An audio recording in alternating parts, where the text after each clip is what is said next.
Iran ने 81वां हमला किया है। ये लहर जो मिसाइलों की गई है इसराइल पे, ये 81वीं लहर है।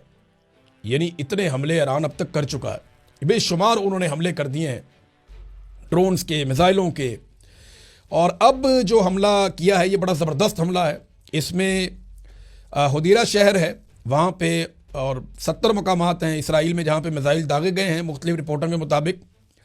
और इसराइली पावर प्लांट पर ताबड़तोड़ हमले किए हैं ईरान ने। ये औरोत राबन पावर प्लांट है और यहाँ से ये धुएं उठते हुए, आग के शोले उठते हुए दिखाई भी दे रहे हैं।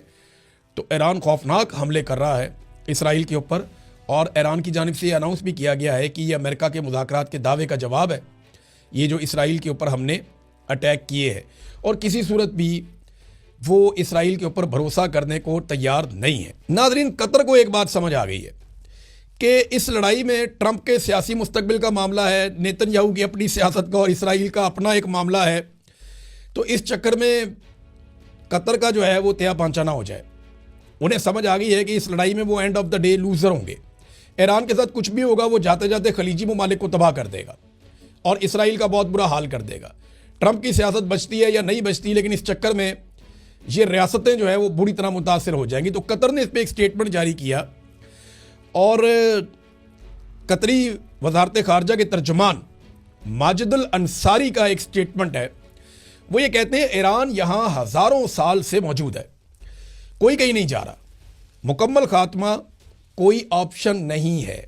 किसी भी सियासी खिलाड़ी की ख्वाहिश या जिद पर कोई कौम या मुल्क सफ़ाए हस्ती से नहीं मिट सकता। अब समझ गए आप बात? किसी भी सियासी खिलाड़ी की ख्वाहिश या जिद पर, यानी ये एक सियासतदान ट्रंप है और एक नेतन्याहू है, कोई मुल्क सफ़ाए हस्ती से नहीं मिट सकता। हमें एक दूसरे के साथ ही रहना है। इंसानियत के मुस्तकबिल के लिए हम एक दूसरे के पड़ोसी रहेंगे और हमें साथ रहने के रास्ते तलाश करने होंगे। हमें इस मुश्किल सूरत हाल से निकलना होगा। ये एक कठिन वक्त ज़रूर है मगर हम इसका हल निकालेंगे। तो कतर को कम से कम इस बात की समझ आई कि ये मुसीबत पड़ जाएगा और किसी का नुकसान हो या ना हो, बहरीन का, कतर का, यूएई का बहुत नुकसान हो जाएगा। बल्कि अमेरिका के अंदर से कुछ खबरें आ रही हैं और ये अमरीकी सहाफ़ी दे रहे हैं। CNN के चीफ नेशनल सिक्योरिटी एनालिस्ट हैं, उनका एक स्टेटमेंट है। उन्होंने कहा जी अमेरिका ईरान पर ज़मीनी हमले की तैयारी मुकम्मल कर चुका है और एक मंसूबा है बड़ा हमला करने का। ये खारक के ऊपर कब्ज़ा करेंगे। ये वो जजीरा है जहाँ से ईरान अपना 90% तेल एक्सपोर्ट करता है। और साथ ये भी कहा गया कि मुज़ाकरात एक धोखा है और ये एक चाल है। ये कब्ज़ा दबाव के लिए और बारगेनिंग के लिए इस्तेमाल हो सकता है। यानी अब ये अगर कब्ज़ा करने जाता है तो क्या इतने आराम से ईरान कब्ज़ा करने देगा? अच्छा, इसके ऊपर ना एक ईरानी जवाब भी है। ईरान का जो जवाब है वो मोहसिन रज़ाई ने जवाब दिया है, जो सीनियर मिलिट्री एडवाइज़र है सुप्रीम लीडर का, मुश्तबा खामनाई का। उसने कहा जी कि वो अपनी फ़िज़ाई ताकत अच्छी तरह आजमा चुके हैं, जो उनकी मेन ताकत है, और वो अभी तक कोई नताइज हासिल नहीं कर सके। तो ज़मीन की तरफ से आके ऑपरेशन करके वो क्या हासिल करना चाहते हैं? क्या अमरीकी फ़ौजी इसराइल के लिए जाने कुर्बान करने को तैयार हैं? देखते हैं, देख लेते हैं। तो ये ईरान की तरफ से इसका रद्द-ए-अमल है। नाज़रीन, ट्रंप ने, मैंने पिछले वीलॉग में आपको बताया था, एक तोहफे का दावा किया था कि ईरान की जानिब से एक तोहफा मिला। वो खबर खुल गई है, क्या तोहफा मिला। डोनाल्ड ट्रंप ने कहा था कि ईरान ने हमें कोई तोहफा दे दिया, कोई बहुत बड़ा तोहफा है, और वो जनाब ऑयल एंड गैस के हवाले से है। और हमें लगा कि हम बड़े अच्छे लोगों से बात करें। मुझे लगता है डोनाल्ड ट्रंप को भी ना कोई बेवकूफ़ बना रहा है। इस रीजन के ही कोई ममालिक कर रहे हैं या कोई भी कर रहा है, डोनाल्ड ट्रंप को बेवकूफ़ बनाया जा रहा है। ईरान ने आबनाए हुर्मज़ से बहरी जहाज़ों को गुजरने की इजाज़त दे दी थी। उसने कहा था ये सबके लिए खुला है, और बहुत से ममालिक ईरान की शराइत के ऊपर ईरान से बातचीत करते हुए आबनाए हुर्मज़ से अपने तेल के टैंकर निकाल भी रहे थे। बहुत बड़ी तादाद में तो नहीं, लेकिन थोड़े बहुत। अब वो डोनाल्ड ट्रंप के खाते में डाल दिया उठा के किसी ने, या पता नहीं डोनाल्ड ट्रंप से झूठ बोला गया या डोनाल्ड ट्रंप ने आगे को भड़क मार दी। डोनाल्ड ट्रंप ने कहा जनाब कि ये तो ऑयल और गैस का हमें तोहफा मिल गया ईरान की तरफ से। हालांकि ईरान ने खुद ये कहा है कि जो ममालिक जंग में फरीक नहीं है उनके जहाज आबनाए हुर्मज़ से गुजरने देंगे, और उन्होंने कुछ जहाज़ों को गुजरने भी दिया। ये उन्होंने स्पेन को उन्होंने इजाज़त दी, कुछ और मुल्कों को इजाज़त दी, उन्होंने बांग्लादेश को इजाज़त दी, उन्होंने इंडिया को इजाज़त दी, उन्होंने पाकिस्तान को इजाज़त दी, उन्होंने चाइना को इजाज़त दी, श्रीलंका को भी इजाज़त दी, और रशिया भी जब चाहे इसको इस्तेमाल कर सकता है।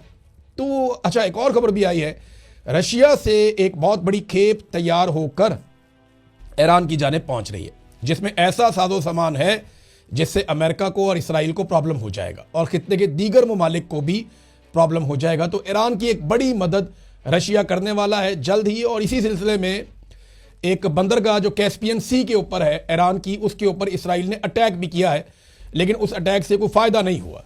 एक और आपको बड़ी अजीब चीज बताता हूं, अमेरिकी व्हाइट हाउस की तर्जुमान ने ईरान को एक धमकी लगाई, और ये बहुत ही अजीबोगरीब धमकी है। इससे मुझे एक पुराना वाकया याद आ गया बचपन का।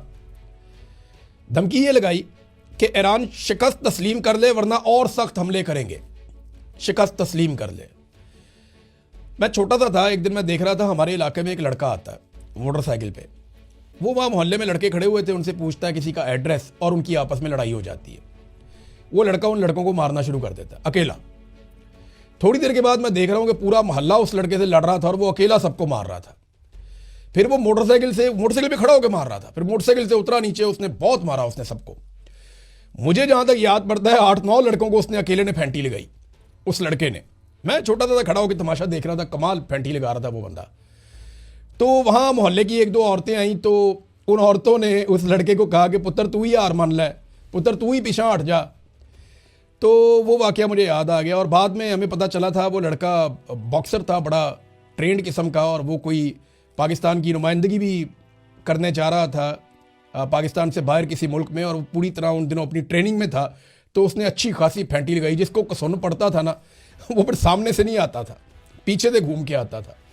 तो एक एक मुक्के में मैंने लड़कों को गिरते हुए देखा था। तो ईरान की वैसी मिन्नतें अब व्हाइट हाउस कर रहा है कि हार मान लो नहीं तो हम और हमले करेंगे। तो मिन्नत तरले पे आ गया ऐसा लगता है। तो ये एक वाकया मुझे इसलिए याद आ गया, और मुझे अचानक वो जैसे ही मैंने ये स्टेटमेंट सुना व्हाइट हाउस की तर्जुमान का, मेरे दिमाग में फौरन वो औरतें आई कि ये लड़के तुझे मार नहीं पा रहे, लड़ाई खत्म करने के लिए तू ही हार मान ले, पीछे हट जा, चला जा यहाँ से। लेकिन वो भी डट के खड़ा था, वो हिलता ही नहीं था अपनी जगह से, बॉक्सर था, वो कुट रहा था। मुझे इसलिए वाकया याद आ गया। ईरान ने 81वां हमला किया है। ये लहर जो मिसाइलों की गई है इसराइल पे, ये 81वीं लहर है, यानी इतने हमले ईरान अब तक कर चुका है। बेशुमार उन्होंने हमले कर दिए हैं, ड्रोन्स के, मिसाइलों के। और अब जो हमला किया है ये बड़ा ज़बरदस्त हमला है। इसमें हुदीरा शहर है वहाँ पे, और 70 मकामात हैं इसराइल में जहाँ पे मिसाइल दागे गए हैं मुख्तलिफ रिपोर्टों के मुताबिक। और इसराइली पावर प्लांट पर ताबड़तोड़ हमले किए हैं ईरान ने। ये औरूत राबन पावर प्लांट है, और यहाँ से ये धुएं उठते हुए, आग के शोले उठते हुए दिखाई भी दे रहे हैं। तो ईरान खौफनाक हमले कर रहा है इसराइल के ऊपर, और ईरान की जानिब से ये अनाउंस भी किया गया है कि ये अमेरिका के मुज़ाकरात के दावे का जवाब है, ये जो इसराइल के ऊपर हमने अटैक किए हैं। और किसी सूरत भी वो इसराइल के ऊपर भरोसा करने को तैयार नहीं है। नाज़रीन, कतर को एक बात समझ आ गई है कि इस लड़ाई में ट्रंप के सियासी मुस्तकबिल का मामला है, नेतन्याहू की अपनी सियासत का और इसराइल का अपना एक मामला है। तो इस चक्कर में कतर का जो है वो तया पांचा ना हो जाए। उन्हें समझ आ गई है कि इस लड़ाई में वो end of the day loser होंगे। ईरान के साथ कुछ भी होगा वो जाते जाते खलीजी ममालिक को तबाह कर देगा और इसराइल का बहुत बुरा हाल कर देगा। तो अब तक के लिए इतना ही। अपना ख्याल रखिएगा, अपने इस चैनल का भी। अल्लाह हाफ़िज़।